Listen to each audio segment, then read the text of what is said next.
Suster Kalista sudah berapa lama berkarya di Dena Upakara Wonosobo ini? Saya berkarya di Dena Upakara ini sudah hampir 3 tahun. Sebelumnya saya berkarya di Puro PWCN. apa itu? PWCN itu Panti Werda yang ada di Purwokerto, di Banyumas. Berarti orang-orang yang suster layani sangat berbeda karakternya. Sangat sekali. Nah, bagaimana suster ngakali atau memanage emosi dari merawat orang-orang tua sekarang merawat anak-anak kebutuhan khusus? Itu suatu pengalaman yang sangat luar biasa dan itu sangat bagi saya itu luar biasa sekali. Karena perutusan pertama kali saya itu di PWCN di Banyumas, yaitu saya bersama dengan para Jompo. Suster Lin. Suster In. Saya bersama Suster In dan juga bersama dengan Suster Magdalene. Nah, saya tinggal di sana kurang lebih hampir 1 tahun dan di sana saya bekerja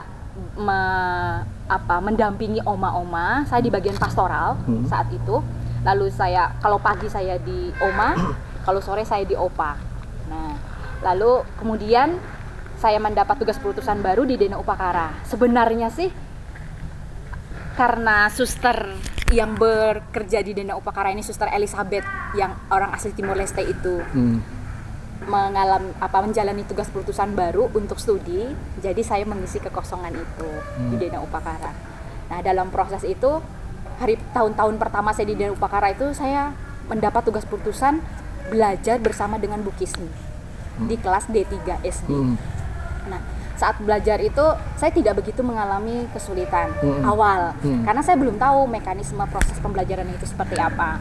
Lalu di tahun berikutnya saya dipercayakan untuk menjadi wali kelas taman bermain PAUD untuk anak-anak yang awal masuk yang tidak dan belum mempunyai bahasa sama sekali. Nah, disitulah tantangan terbesar saya. Ketika diberi tugas perutusan saya bilang, oh iya, saya siap. Apapun perutusan saya siap. Nanti bisa tidak bisa, yang penting saya melakukan dulu. Dalam proses berjalan, ternyata itu membutuhkan energi jiwa yang luar biasa. Betul. Energi jiwa, raga, semuanya itu tercurah untuk di situ. Untuk berpikir, terutama saat itu saya sebagai seorang suster guru baru juga. Dan bersama dengan teman-teman yang baru, saya harus juga belajar beradaptasi, terus itu menyesuaikan diri dengan anak-anak, pola mereka yang anak-anak datang ke sini itu berbagai macam karakter, berbagai macam usia. Dan saat itu tuh dari usia, saya sempat menangani awal anak saya masuk itu usia 4 tahun. Dan itu benar-benar pure, mereka tidak memiliki bahasa. Dan di situ saya mencari cara bagaimana saya kreatif sebagai seorang guru, dan tentunya saya belajar dengan guru-guru senior. Guru-guru senior yang dimana mereka sudah memiliki pengetahuan lebih dari saya, tahu bagaimana mekanisme belajar, namanya dengan pembelajaran MMR. Apa itu MMR? MMR itu metode maternal reflektif. Dan metode itu melatih, atau saya sebagai seorang guru itu menjadi seorang ibu. Jadi contoh kayak seorang ibu yang memberi bahasa awal kepada anaknya. Misalkan, mama mau apa, makan, ayo makan. Jadi saya harus tajam melihat gerak bibir mereka, dan mereka kan gerak bibirnya belum terlatih, masih semaunya mereka.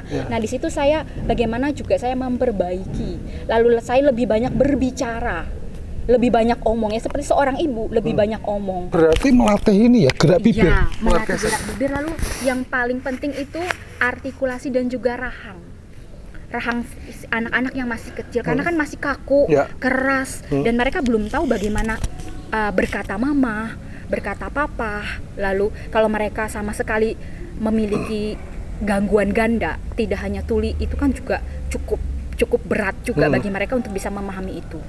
Dan dalam proses itu saya belajar untuk mengelola banyak hal tentunya.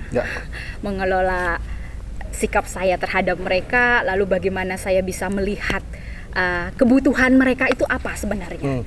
Ketika anak usia 3 tahun, usia anak 4 tahun, 5 tahun, anak paling tua itu usia saya itu usia 6 dan 7 tahun. Itu beda. Saya membuat metode pembelajaran pun berbeda. Saya tidak bisa membuat metode pembelajaran itu anak yang satu dan anak yang lain itu sama, tidak bisa. Jadi saya punya 6 anak saat itu di kelas bermain itu, 6 metode pembelajaran juga yang saya buat. Sehingga itu membuat mereka bisa paham. Oh, maksudnya ini toh. Oh, mengucapkan kata papa, mama itu tuh seperti ini toh. Ya. Nah,